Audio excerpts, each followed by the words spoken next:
Hobart City Council has voted down a proposal to make Acknowledgement of Country optional at meetings. The councillor behind the motion has received support from an unlikely ally.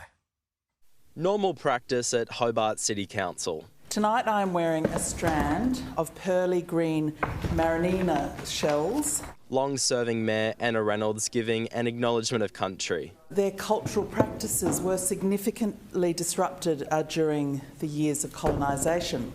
Hobart City Council has been observing this practice for a decade, joining every other council in Tasmania. But one councillor has had enough, comparing the ceremonies to religious practices like baptism and Holy Communion. Country in the Aboriginal context is much broader than the geographical sort of term in English language. It's a much more spiritual setting, and there's a complex set of beliefs that underpin that. It's much more than the tangible items. Councillor Louise Elliott putting forward a motion to make Acknowledgement of Country optional at council meetings. The motions really centre around the idea of consent and not forcing on people a set of beliefs that they don't subscribe to. Because I think everyone could agree that forcing things on people that they don't believe in isn't respect or kind or inclusive. The proposal was quickly shut down, 8 votes to 4. That's carried. Oh, sorry, that's not carried, that's lost.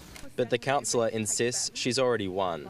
I wouldn't be doing my role as a councillor if I wasn't advocating for the thousands of Tasmanians, and if not thousands of Australians, that feel like I do. So I've seen a problem and I'm putting forward a solution. The motion received support from an unlikely ally, local Aboriginal activist Nala Mansell, telling the Mercury, "I agree that offering nothing but words at the beginning of every single meeting, gathering and parliamentary sitting becomes tokenistic."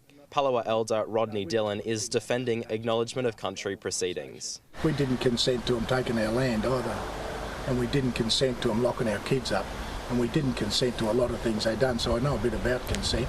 A Hobart City Council spokesperson says there's no formal policy requiring the practice despite it being on the agenda.